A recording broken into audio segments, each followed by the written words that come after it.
Before a life changes loudly, it always changes quietly. Long before the visible breakdowns or breakthroughs, there is a private negotiation happening inside you. Small habits you excuse, stories you keep telling yourself, comforts you protect even though they're slowly costing you clarity, strength, and direction. And the danger is not that these things are dramatic. The danger is that they feel normal.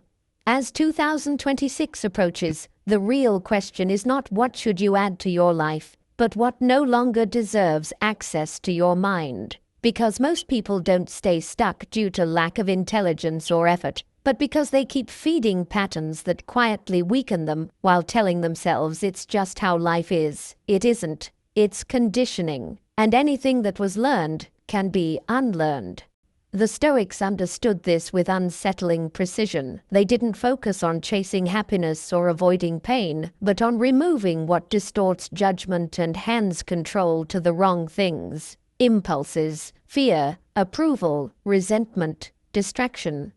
Not through drama, through subtraction, through silence, through choosing again and again to stop tolerating what erodes the inner center. This episode is not about radical reinvention or public transformation. It's about quiet elimination, 15 patterns that feel harmless, familiar, even comforting, yet slowly drain agency, attention, and self-respect. Not sins, not flaws, just habits of mind that no longer belong in the next chapter of your life. You don't need to fight them all. You don't need to announce anything. You don't even need to feel ready. You only need to see clearly what no longer deserves control. Let's begin. 1. The victim story and the price you quietly pay for keeping it. There is a difference between acknowledging that you were hurt and building a home inside the story of being hurt. One is honest. The other is a trap. The victim story does not announce itself loudly.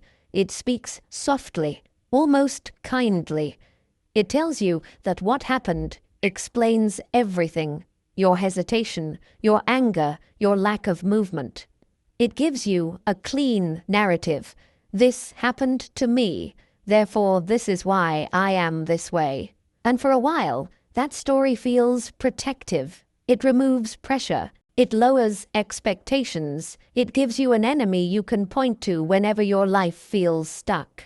But the cost of this story is brutal, and it is always paid quietly. The victim story does not steal your past. It steals your future. Because once you internalize the idea that life is something that happens to you, your mind slowly hands over authorship. You stop asking, "What can I do next?" and start asking, "Why did this happen to me?" The first question creates movement, the second creates a loop, and loops feel active, but they go nowhere. This is why the victim story is so seductive. It explains everything without demanding anything. It justifies stagnation while pretending to protect your wounds. But what it really does is freeze you in the moment of impact. You are no longer responding to life as it is now. You are reacting to a memory that has been given permanent authority. Marcus Aurelius understood this with painful clarity when he reminded himself that external events are not the problem, judgments are. Not because pain is imaginary, but because interpretation determines whether pain becomes wisdom or identity. The moment suffering turns into a role you inhabit, it stops being something you move through. Let's be precise here. Eliminating the victim story does not mean denying what happened. It does not mean minimizing abuse, loss, betrayal, or injustice. Reality matters. Pain matters. What changes is the relationship you have with responsibility after the event. Responsibility does not mean blame. It means authorship. It means recognizing the moment where explanation ends and choice begins. The victim story quietly teaches you that power lies outside you, in other people's behavior, in unfair systems, in timing, in luck.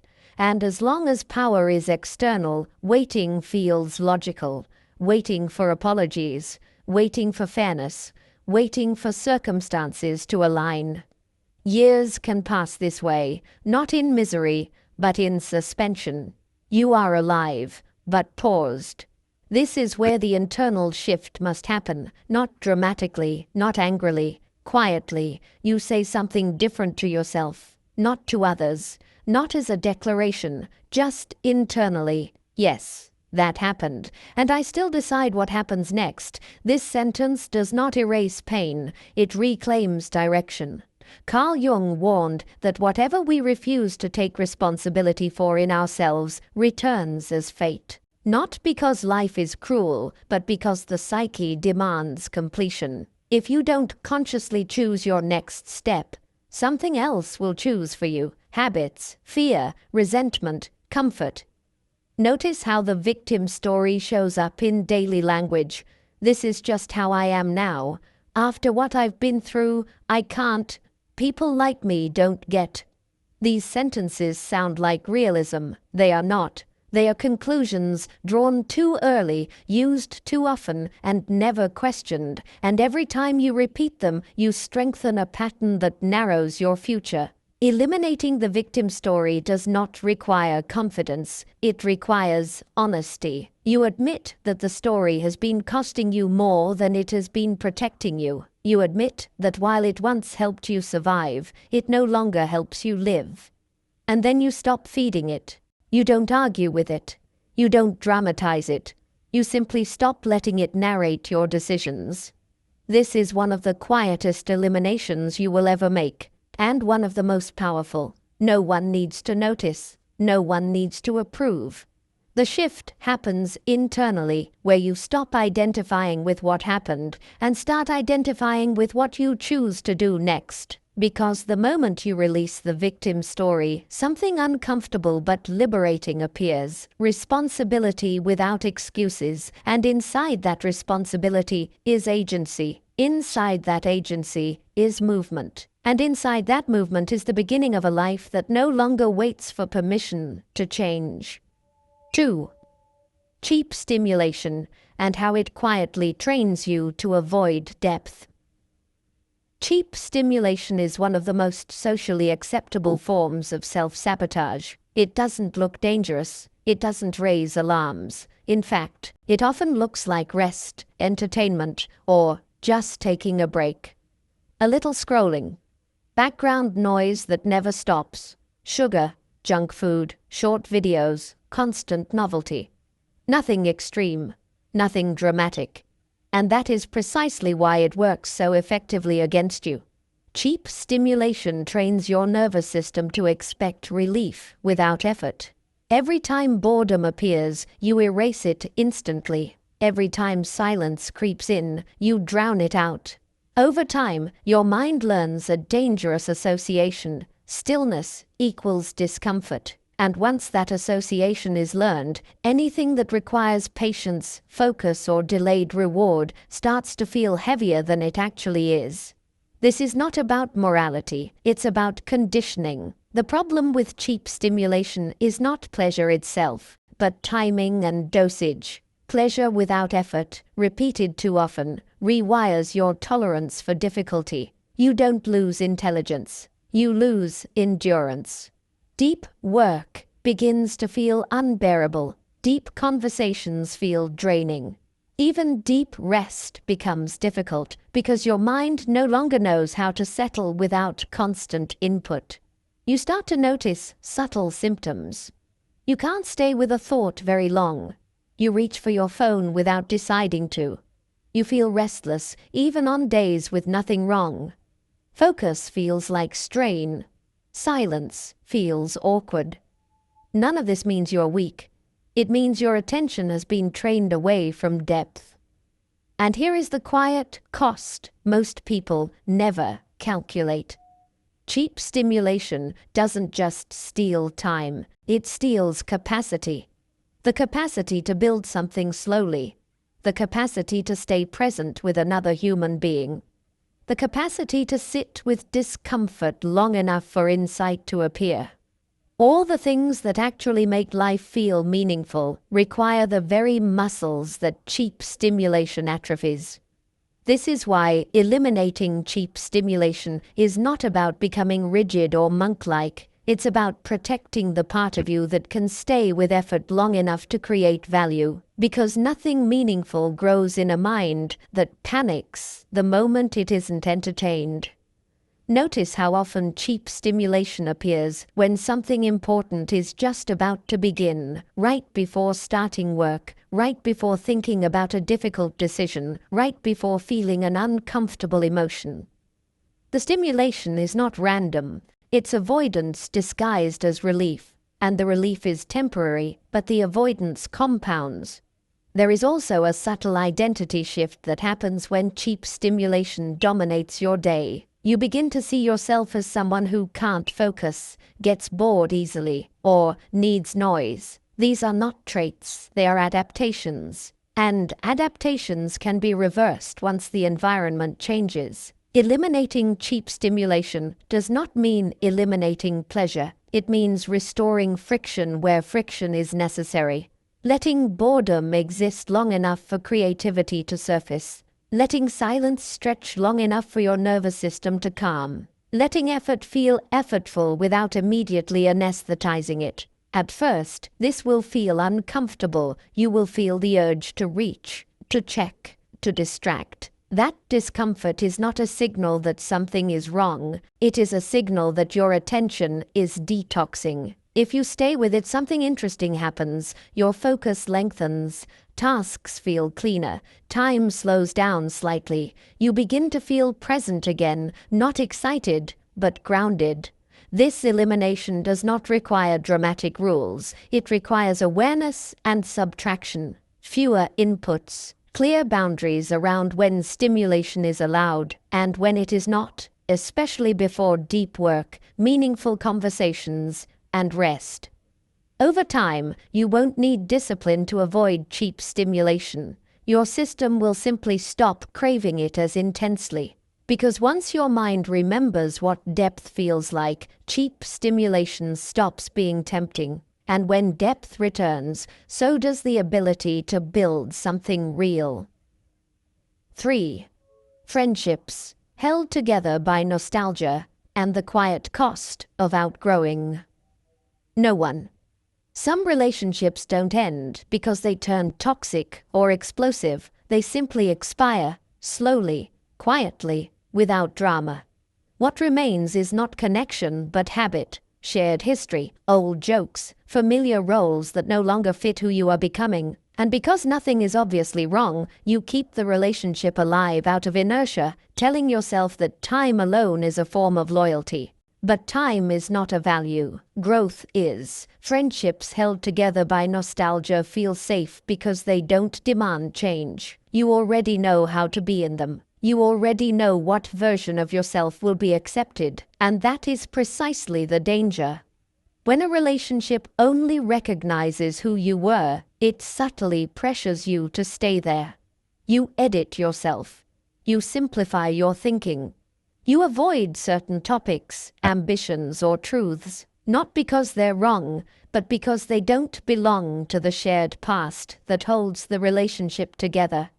This isn't cruelty, it's mismatch. Outgrowing someone doesn't mean you think you're better than them. It means your inner direction has shifted, your values have sharpened, your tolerance for noise, drama, or stagnation has decreased. And when that happens, certain relationships begin to feel heavy, not because the other person is bad, but because the connection no longer reflects who you are becoming.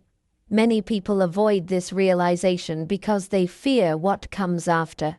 Silence, fewer messages, fewer invitations, the uncomfortable gap where an old bond fades and a new one hasn't yet formed. So they hold on. They keep showing up. They keep investing emotional energy in spaces that no longer nourish them. And over time, they begin to feel drained without knowing why. This is the quiet cost of misplaced loyalty. There is also a subtle form of self-betrayal here. When you consistently spend time in relationships that don't challenge you, don't support your growth, and don't reflect your current values, you send yourself a message. My evolution is negotiable, not consciously, but internally. And that message compounds. You become less sharp, less honest, less alive. Carl Jung observed that individuation, the process of becoming oneself, often requires separation. Not because others are wrong, but because identity needs space to solidify. If every environment you inhabit belongs to an older version of you, growth becomes theoretical instead of lived. Let's be clear about what this elimination is not. It is not a call to discard people coldly, it is not a demand for confrontation, and it is not about cutting ties dramatically to prove a point. Quiet elimination works differently. It happens through distance, not declarations, through reduced availability, through choosing depth over familiarity.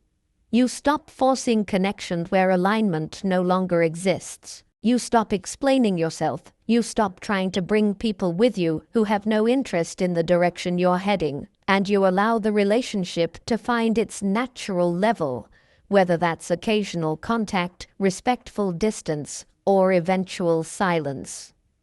This is difficult because nostalgia carries emotional weight. Memories matter, shared experiences matter, but memory alone is not a reason to keep paying emotional rent in a space you've outgrown. Gratitude for the past does not require loyalty to stagnation in the present. There is also something liberating on the other side of this elimination. When you stop filling your time with relationships that no longer fit, space opens. And space is uncomfortable at first, but space is also where alignment enters. New conversations, new standards, new connections that meet you where you are, not where you used to be.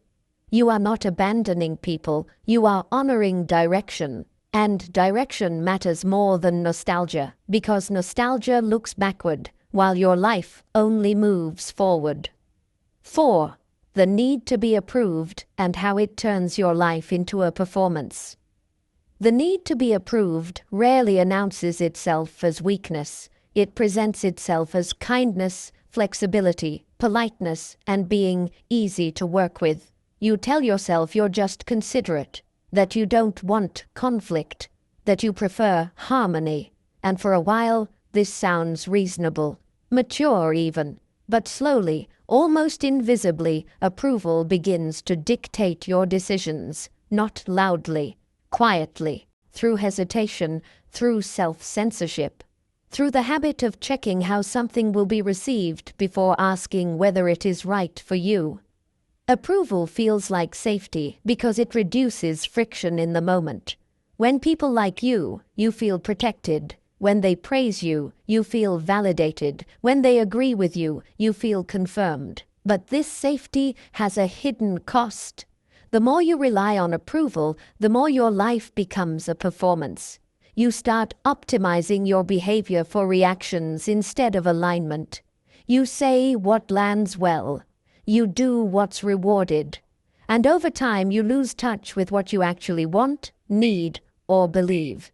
This is how self-betrayal becomes socially acceptable. The need for approval trains you to delay honesty. You don't say no when you should. You soften boundaries until they collapse. You explain yourself excessively, hoping clarity will buy permission. And when you finally act, it's often too late, too cautious, or too compromised to feel clean. You didn't choose freely. You negotiated. Epictetus understood this clearly when he warned that if you want to be free, you must stop handing your inner authority to other people's opinions, not because opinions don't exist, but because they are unstable rulers. What pleases one person disappoints another. If approval is your compass, your direction will constantly shift, and you will never arrive anywhere solid. Notice how approval-seeking shapes your inner dialogue. Will this upset them? Will they understand? Will I look bad? These questions seem practical, but when they dominate, they push one crucial question into silence. Is this true for me? The tragedy is not that others disagree with you. The tragedy is that you stop listening to yourself before anyone else has a chance to respond. This is where respect erodes. Not others' respect for you, your respect for yourself. Every time you override your own boundary to preserve approval, you teach yourself that your limits are negotiable. Over time, this creates resentment, not always toward others, but toward yourself. You feel used, unseen, or undervalued without being able to point to a clear injustice. The injustice was internal. Eliminating the need for approval does not mean becoming rude, dismissive, or cold. It means becoming clear. Clear people don't argue for their boundaries. They state them. They don't over-explain. They don't rehearse defenses. They accept that not everyone will understand, and they no longer require them to. This shift is uncomfortable at first. When you stop performing, silence appears. Some people push back, some misunderstand, some drift away. This is not failure, it is filtration. Approval seeking keeps everyone close at the cost of authenticity. Clarity keeps the right people close at the cost of popularity. There is a deep relief on the other side of this elimination. Decisions become lighter because they no longer carry the weight of imagined reactions. You stop managing impressions. You stop rehearsing conversations. You act, speak, and move with less friction because you are no longer splitting yourself in two, the part that knows and the part that performs. You are not here to be universally liked. You are here to live in alignment with your values. And the moment you stop needing everyone to approve of your choices is the moment your life quietly becomes yours again. 5. Waiting to feel ready, and the lie that keeps you stuck at the starting line. Waiting to feel ready is one of the most socially acceptable ways to avoid change. It sounds responsible, mature, sensible. You tell yourself you just need more clarity, more confidence, more stability, more time. That one day you'll wake up calm, focused, fearless, and finally prepared to begin. But that day doesn't arrive. Not because you're unlucky, but because readiness is not something life delivers. It's something you practice. The idea of readiness is comforting because it postpones risk. If you're not ready, you're not accountable yet. You're still preparing, still working on yourself, still gathering information, and while preparation has its place, endless preparation becomes paralysis disguised as patience. The cost is subtle but severe. Weeks turn into months, months into years. And the person you could have become remains hypothetical. Life does not pause so you can collect yourself. It keeps moving, indifferent to your internal negotiations. And the longer you wait for the perfect internal state, the more foreign action begins to feel. You don't just delay the work. You delay the identity that comes from doing the work. Confidence doesn't precede action, it follows it. Clarity doesn't arrive before movement, it emerges during it. This is why readiness is such a convincing illusion. It promises safety without admitting the price, and the price is agency. When you wait to feel ready, you teach your mind that action depends on emotion, that courage depends on comfort, that progress depends on mood. Over time, this creates a fragile inner structure where nothing moves unless conditions are ideal, and conditions are rarely ideal. Friedrich Nietzsche understood this when he wrote about becoming rather than waiting. He saw that strength is not discovered in reflection alone, but forged through repeated confrontation with uncertainty. You don't become brave by thinking about bravery, you become brave by acting while fear is still present. Notice how waiting to feel ready shows up in small, everyday ways. You delay starting because the plan isn't perfect. You postpone conversations because the timing doesn't feel right. You avoid committing because you're not there yet. Each delay feels harmless. Together, they create a life that is always about to begin, but never fully does. Eliminating this habit does not mean acting recklessly. It means acting before certainty, not without responsibility. It means redefining readiness as something much more practical, the willingness to begin imperfectly, to take the first step without guarantees, to allow yourself to look inexperienced, unsure, or slow, and to keep moving anyway. There is a quiet power in starting before you feel ready. It breaks the spell of overthinking. It collapses imaginary fear into manageable reality. Most of what you dread dissolves the moment action begins, because fear feeds on anticipation, not execution.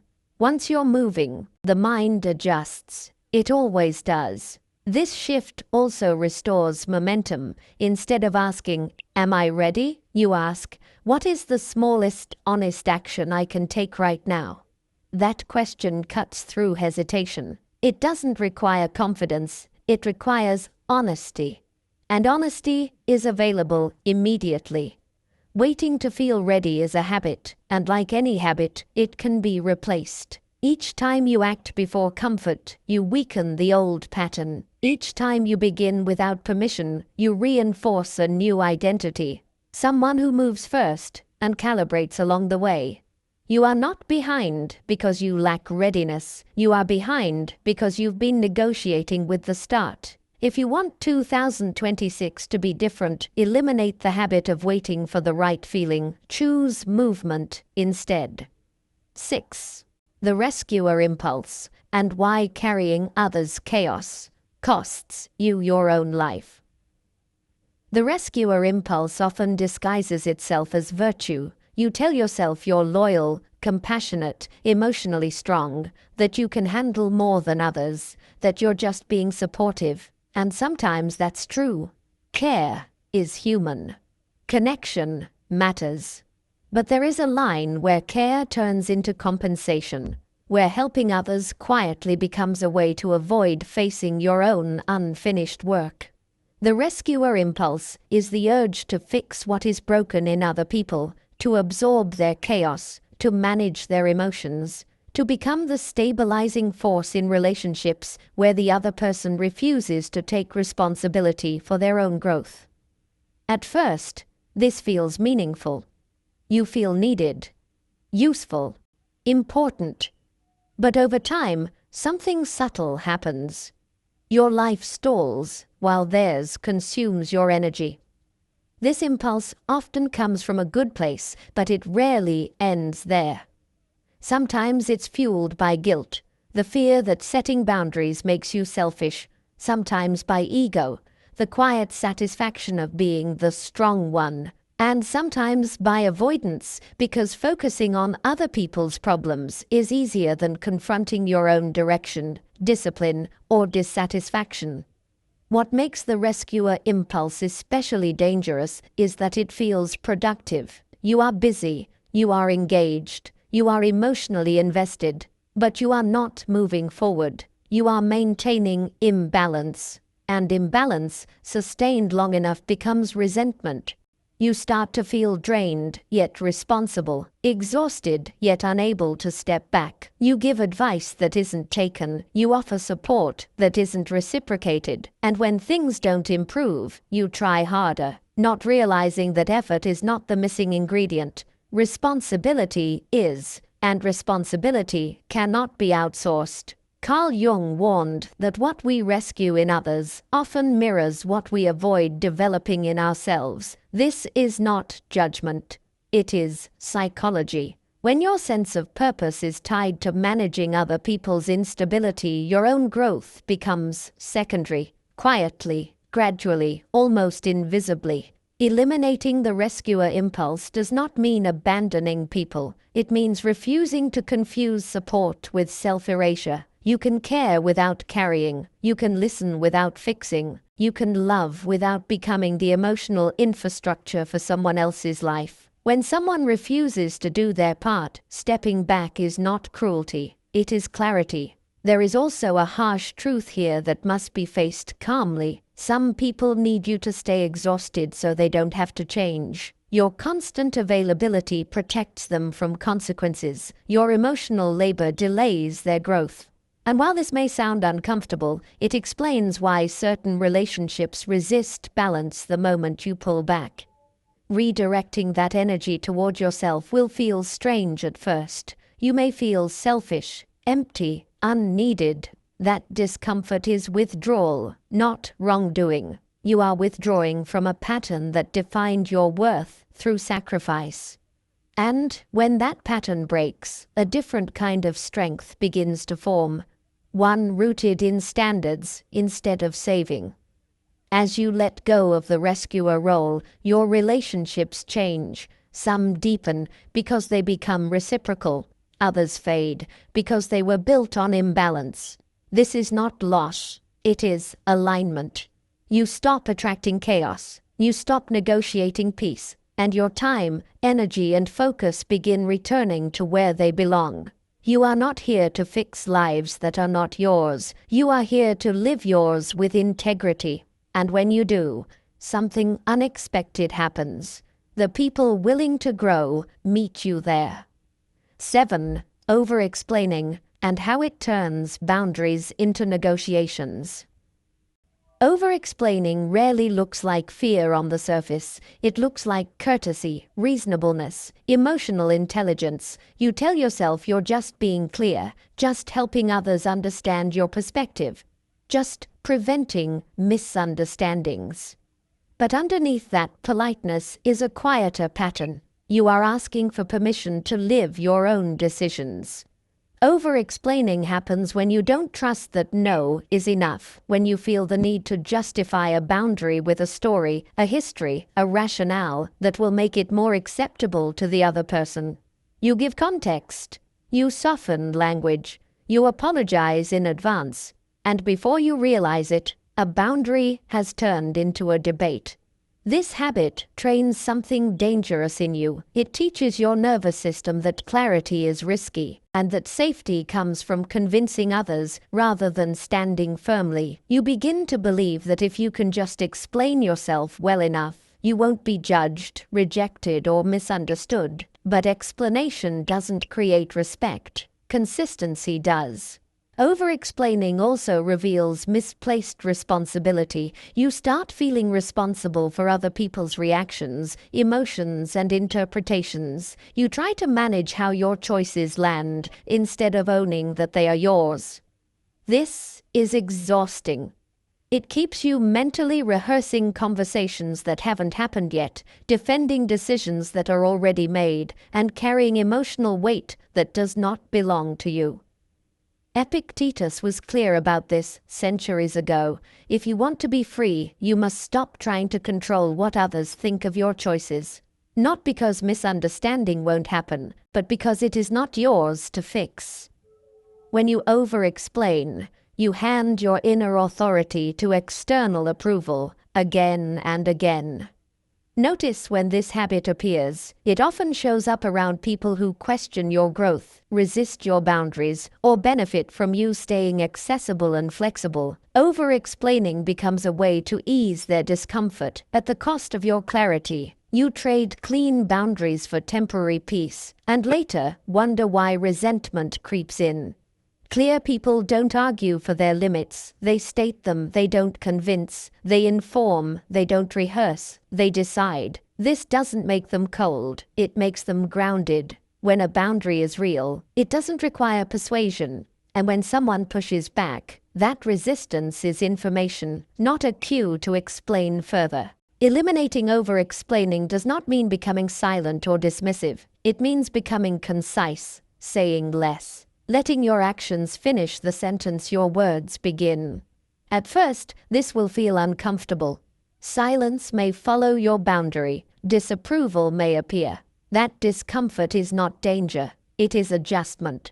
Something powerful happens when you stop over-explaining. Conversations shorten. Mental noise decreases. You recover time and energy you didn't realize you were spending on defense. And slowly, your self-respect strengthens, because you're no longer pleading for understanding where clarity should be enough. You are not obligated to be understood by everyone. You are obligated to be honest with yourself. When your boundaries stop sounding like arguments, your life starts to feel cleaner. 8. The fear of looking foolish, and how it quietly blocks every new life you could live. The fear of looking foolish is one of the most expensive fears you can carry because it charges interest on everything you delay. It doesn't stop you loudly. It doesn't scream, "Don't try." It whispers something more subtle. Wait until you're better. Wait until you're sure. Wait until you won't look awkward. And while you wait, life keeps moving without you. This fear is not about failure. It's about exposure, about being seen in the middle, about letting others witness your uncertainty, your early attempts, your lack of polish. You don't mind struggling in private. What you fear is struggling where someone else might notice. So you postpone beginnings.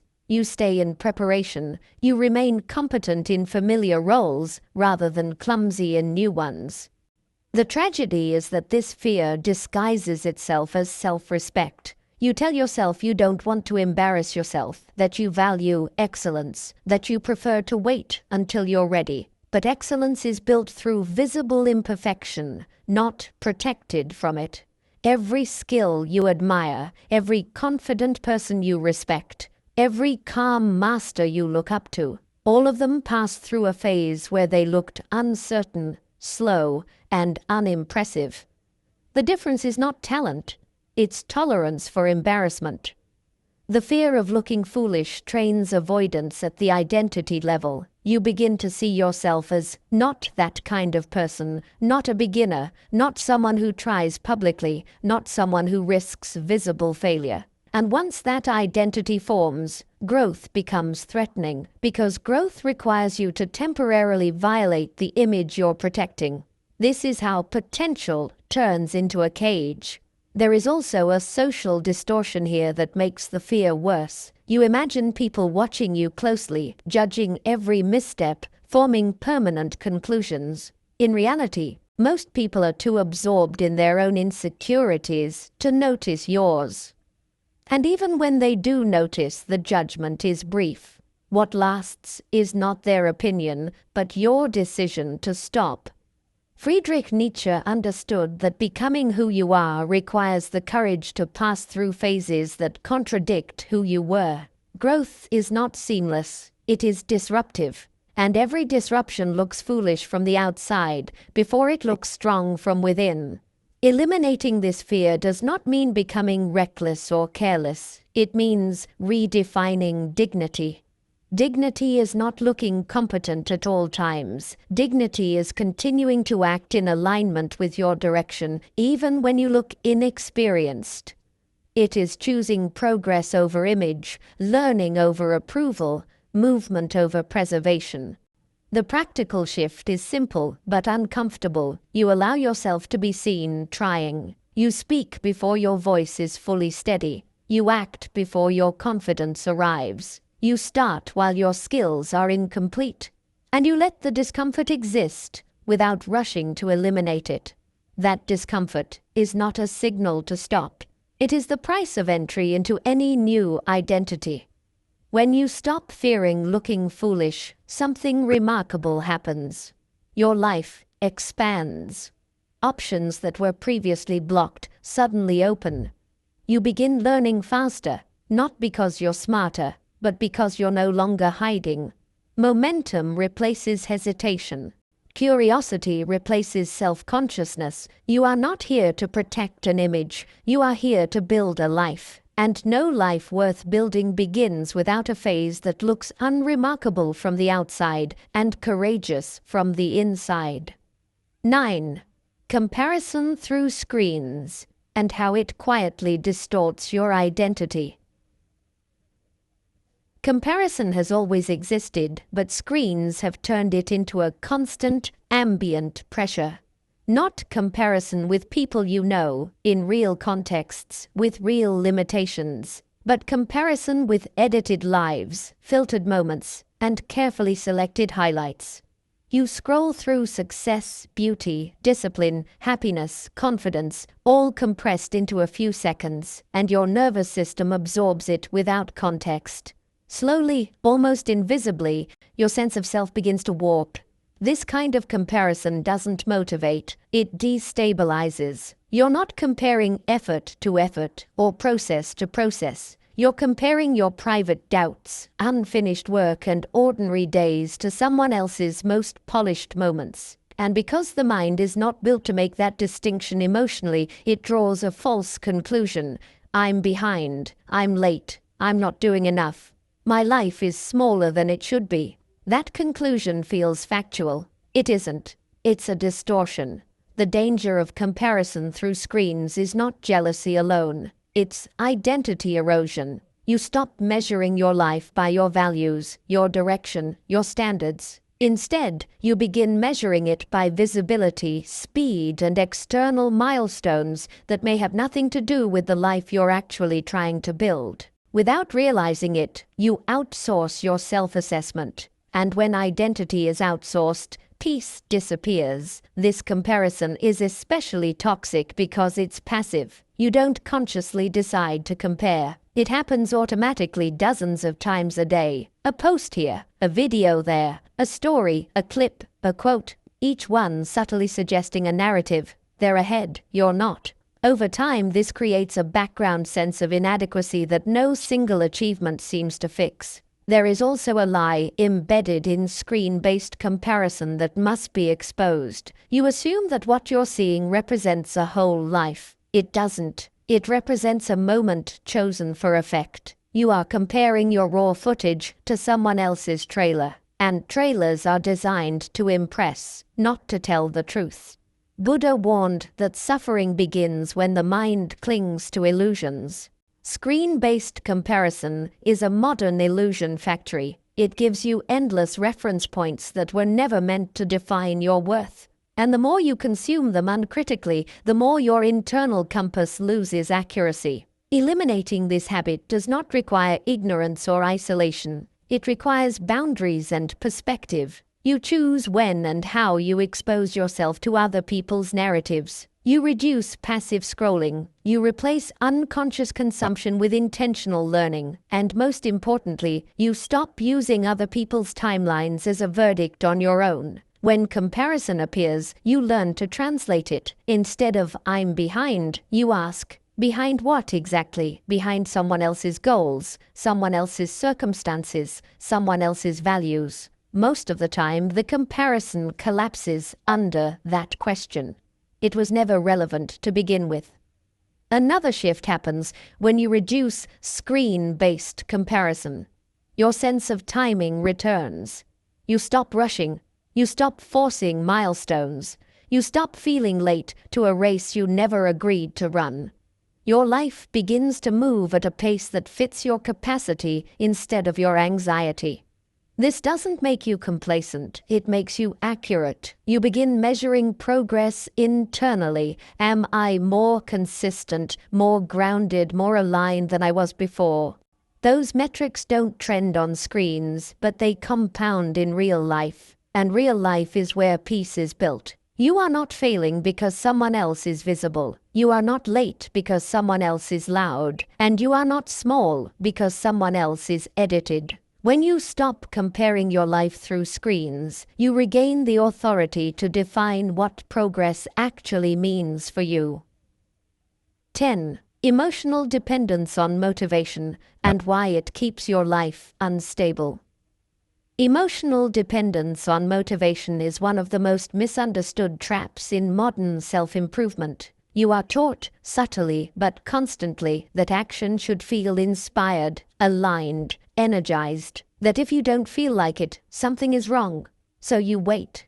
You wait for the right mood, the right mindset, the right internal spark. And when it doesn't arrive, you assume the problem is you. It isn't. Motivation is not a foundation. It is a reaction. It shows up after movement, not before it. When you build your life around needing to feel motivated, you unknowingly design a system that collapses the moment emotion fluctuates. And emotions fluctuate constantly. This creates an unstable rhythm. Bursts of action followed by long gaps of inertia, enthusiasm followed by guilt, intensity followed by burnout. The deeper cost is not inconsistency, it is distrust. When action depends on mood, you never know whether you'll show up for yourself. You make plans with good intentions, then quietly break them when the feeling fades. Over time, your mind learns a dangerous lesson. We don't act unless it feels good. And once that lesson is installed, discipline feels unnatural, effort feels oppressive, and responsibility feels heavy. This is why people who rely on motivation often feel exhausted without doing much. Their energy is spent negotiating with themselves instead of executing. Every task becomes a question mark. Do I feel ready? Do I feel inspired? Do I feel like this matters today? That internal debate drains more energy than the task itself ever would. Marcus Aurelius understood something that modern culture resists. You do your duty not because you feel like it, but because it is yours to do. Not harshly, calmly, without drama. Action rooted in principle is steadier than action rooted in emotion because principles don't fluctuate with sleep, stress, or opinion. Eliminating emotional dependence on motivation does not mean becoming robotic or joyless. It means changing the order of operations. You act first at a minimal, sustainable level. Then motivation follows, not as fuel, but as feedback. You don't ask, "How do I feel?" You ask, "What is the smallest honest action I can take right now?" That question bypasses mood entirely. Small actions matter here more than big ones. Motivation-based lives fail because they require emotional peaks to function. Structure-based lives survive because they work at baseline. When action becomes a habit rather than a performance, something stabilizes internally. You stop relying on excitement to move. You rely on identity. Another shift happens quietly. You stop romanticizing motivation. You stop waiting for it, chasing it, blaming its absence. You treat it like weather, pleasant when it appears, irrelevant when it doesn't. This removes pressure. And when pressure drops, consistency rises. There is also a form of emotional maturity that emerges here. You realize that many of the most meaningful actions in life rarely feel motivating in advance. Difficult conversations, health routines, skill development, long-term commitments. If you wait to feel inspired, you will avoid the very things that build confidence, stability, and self-respect. Confidence, in fact, is a byproduct of acting without motivation. Every time you do what you said you would do despite low emotional charge, you strengthen self-trust. You prove to yourself that you are not at the mercy of your moods. And that proof is far more powerful than any temporary surge of inspiration. You don't need more motivation, you need fewer conditions. When you stop asking emotion for permission, your life stops swinging between extremes. And when action becomes neutral, not heroic, not dramatic, real change finally becomes sustainable. 11. Obsession with closure, and why waiting for it keeps you tied to the past. The obsession with closure often disguises itself as maturity. You tell yourself you just want to understand, that you want clarity, resolution, a final conversation that will let your heart relax. An apology, an explanation, an admission of fault, something that makes the story end cleanly. And on the surface, this sounds reasonable, human even. But beneath that desire is a quiet dependency. The belief that your peace requires someone else's cooperation. Closure becomes a trap the moment it turns into waiting. You wait for people who hurt you to become self-aware. You wait for them to say the right words, to acknowledge what they did, to finally see you clearly. And while you wait, the past stays alive. Not because it is powerful, but because you keep giving it airtime. You replay conversations. You imagine different outcomes. You rehearse what you would say if you ever got the chance. All of this feels like processing. In reality, it's postponement. The mind convinces itself that once closure arrives, healing will follow, but closure rarely arrives the way you imagine. People avoid responsibility, they deny, they minimize, they move on without explanation. And when your peace is tied to their behavior, you remain emotionally tethered to someone who may never show up in the way you need. This is where maturity requires a hard shift. Closure is not something you receive, it is something you grant.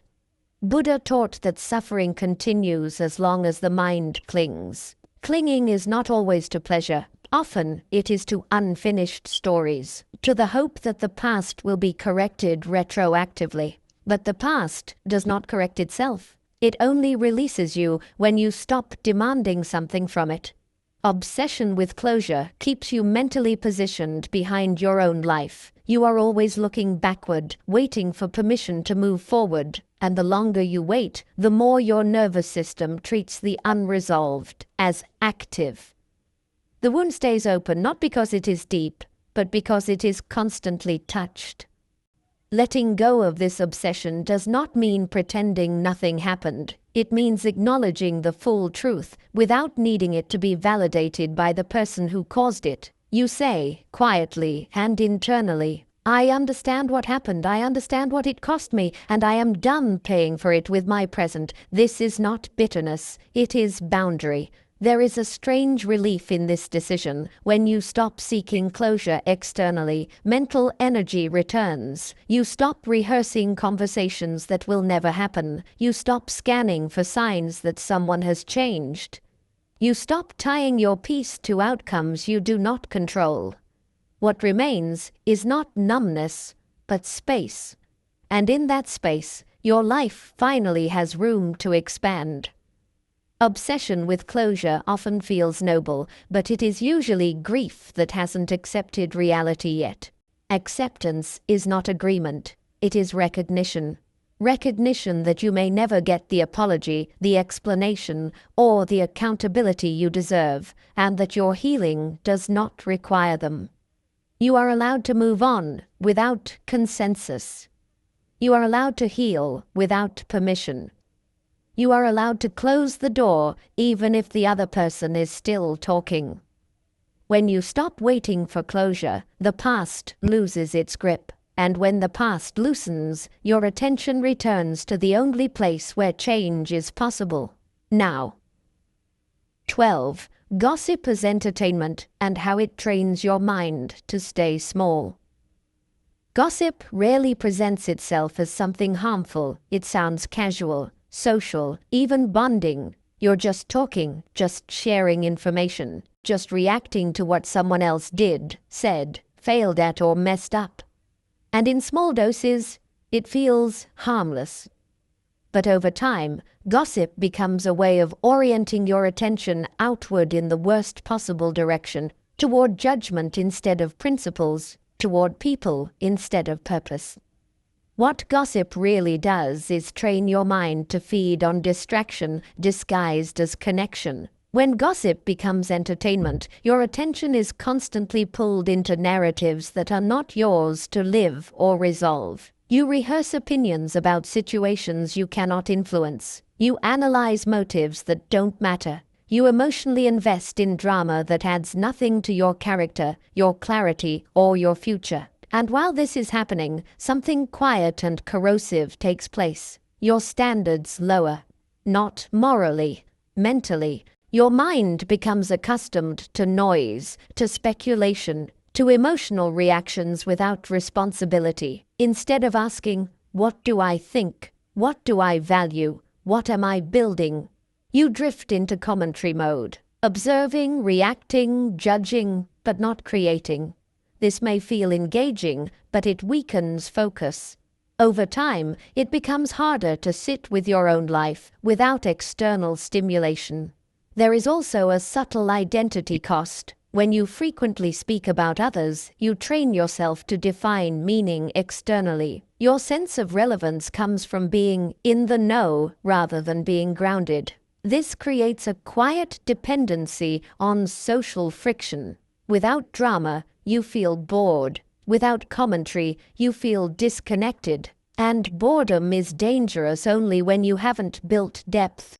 Epictetus warned that a person is harmed not by what is said about them, but by what they choose to attend to. Gossip thrives on misplaced attention. It pulls your awareness away from what you can shape and hands it to what you cannot.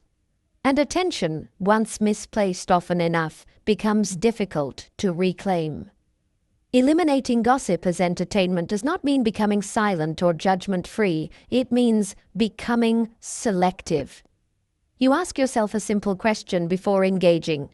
Does this conversation sharpen me or scatter me? If it scatters, you step back. Not dramatically, not self-righteously, quietly. This shift will feel strange at first. You may notice how much social interaction revolves around other people's lives instead of shared ideas, growth, or meaning. You may feel temporarily disconnected. That discomfort is not loss. It is detox.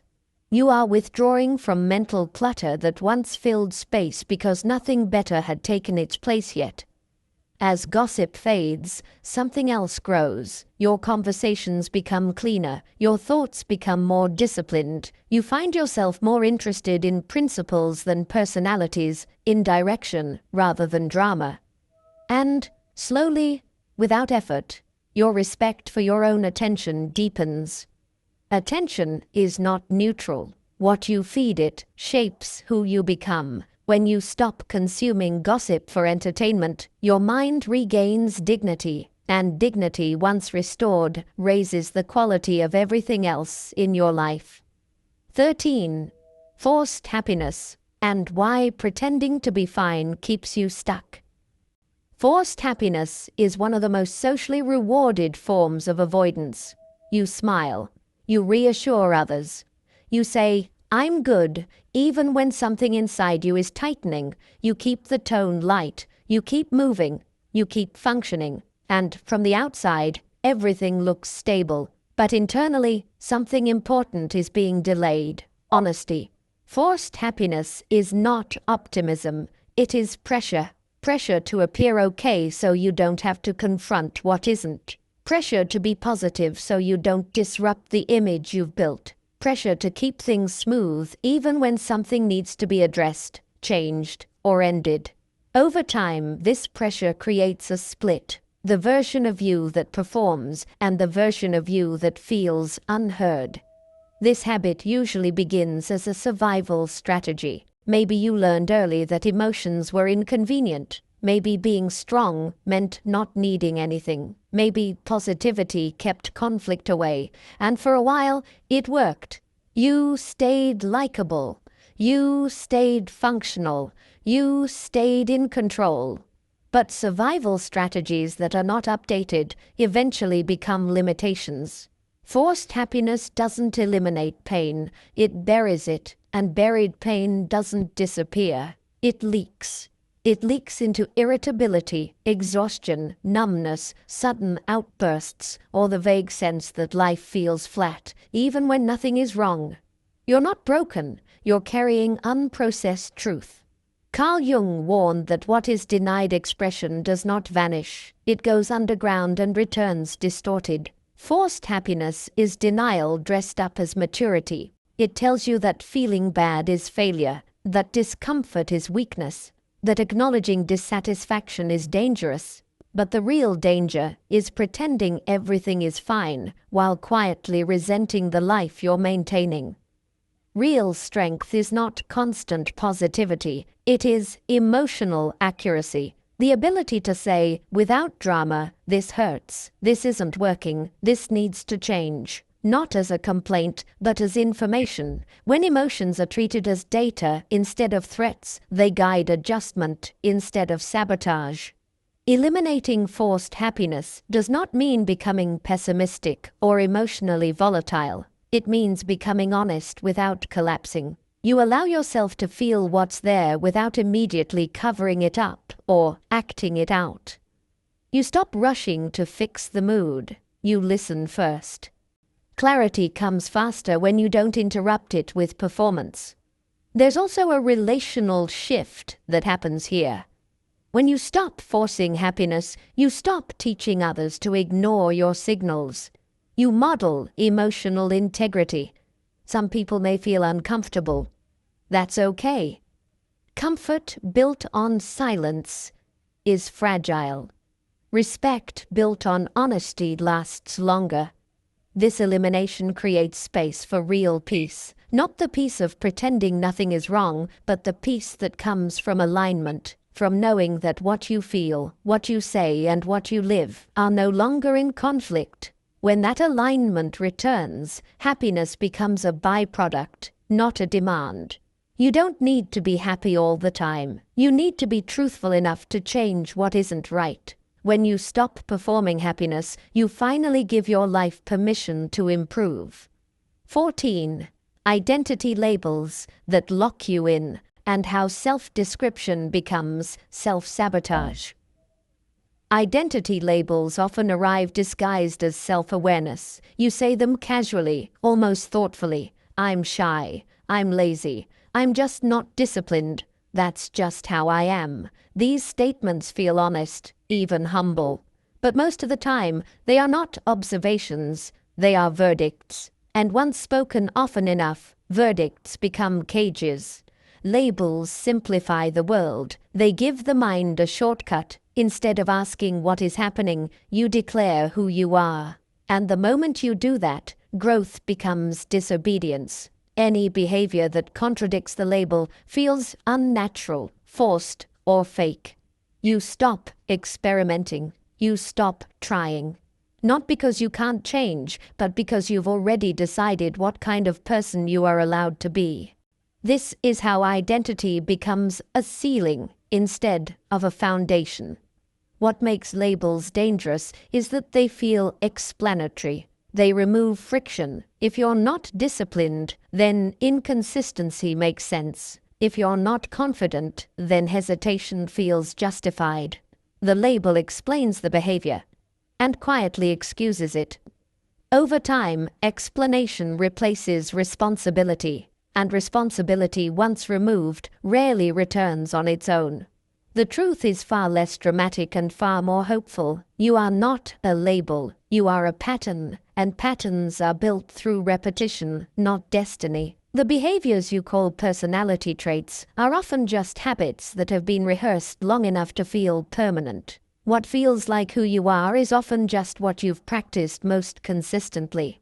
Carl Jung understood this deeply when he warned against confusing the ego's story with the totality of the self. The story feels solid, but it is incomplete. When you identify too strongly with a narrow description, you lose access to other potentials that already exist within you, undeveloped, not absent. Labels also distort effort. When you believe a weakness is part of your identity, improvement feels like betrayal. You feel like you're pretending, performing, or being fake. In reality, you are just expanding. Growth always feels unnatural at first because it contradicts the familiar. Familiarity is not truth. It is repetition. Eliminating identity labels does not mean losing self-knowledge. It means updating it. Instead of fixed statements, you shift to conditional language. I haven't practiced this yet. I'm learning to respond differently. I'm building discipline through structure.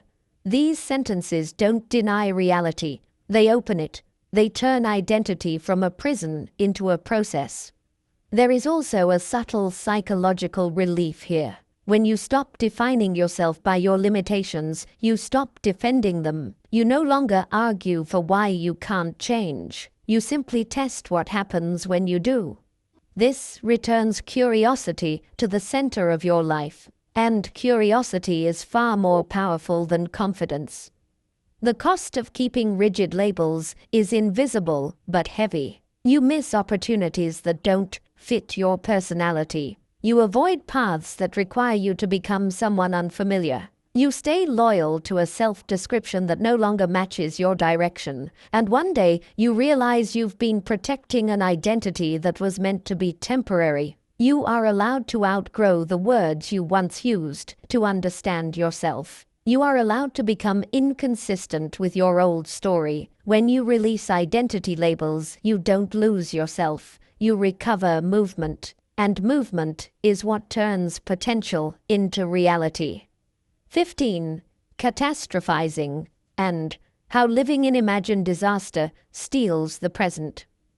Catastrophizing is the habit of living mentally in futures that haven't happened yet and may never happen at all. It feels like preparation, like responsibility, like foresight. You tell yourself you're just thinking ahead, just being realistic, just bracing for impact. But what you're really doing is rehearsing disaster until your nervous system treats imagination as fact. This habit is quiet, constant, and exhausting.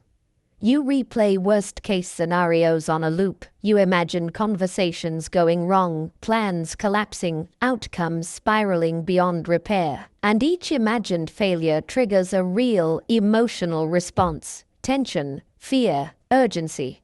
Even though nothing has actually occurred, your body doesn't know the difference. It prepares for a threat that exists only in thought, and it does this over and over again, day after day.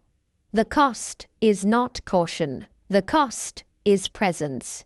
When you catastrophize, your attention is pulled out of the only place where action is possible, this moment. You're never fully here because your mind is busy surviving a future that hasn't arrived. Decisions become rushed. Emotions become inflated. Small problems feel enormous because they are immediately connected to imagined collapse. Life feels fragile, even when it isn't. Catastrophizing also creates a false sense of control. You believe that by imagining everything that could go wrong, you'll be ready. But mental rehearsal of disaster does not build competence. It builds anxiety. Real preparedness comes from clarity, planning, and proportion, not panic disguised as foresight. There is a crucial distinction to make here. Planning is grounded. Catastrophizing is emotional. Planning identifies realistic risks and assigns actions. Catastrophizing multiplies threats without assigning solutions. One leads to calm readiness. The other leads to constant tension. If your thinking produces urgency without clarity, it's not helping you. Marcus Aurelius reminded himself that the mind often suffers more than the body, not because danger is everywhere, but because imagination is undisciplined. The Stoic approach was never to deny that bad things can happen, but to refuse to live as if they already have. Eliminating catastrophizing does not mean becoming naive or careless. It means returning to proportion. You ask different questions. Is this actually happening right now? If it did happen, what would I realistically do? What part of this is under my control today? These questions collapse imaginary chaos into manageable steps.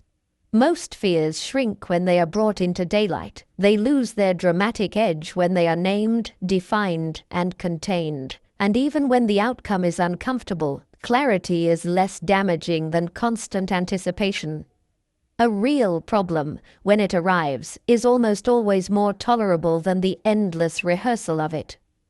Another quiet shift happens when catastrophizing fades. Your nervous system begins to trust the present again. You stop living as if something bad is about to happen at any moment. You respond instead of bracing. You act instead of freezing. Calm returns not because life is perfect, but because your mind is no longer creating emergencies where none exist. This is the final elimination because it ties all the others together. The victim story, cheap stimulation, approval-seeking, over-explaining, forced happiness, all of them are ways of escaping discomfort by losing the present. Catastrophizing is the mental version of that escape. It pulls you out of now and traps you in what if. If you want a calmer life, stop feeding the mental movie of doom. Return your attention to what is actually in front of you. Respond to reality, not imagination. And if you listen closely, you'll notice something important. All 15 eliminations point to the same core act: reclaiming authorship of your mind. not dramatically, not publicly, quietly, through subtraction, through choice, through consistency. So carry this challenge into the next week. Choose just one of these patterns, the one that hit you hardest, and remove one small piece of it from your day. No announcements, no grand gestures, just quiet, repeated correction. Because real change rarely starts with a breakthrough, it starts with what you stop allowing.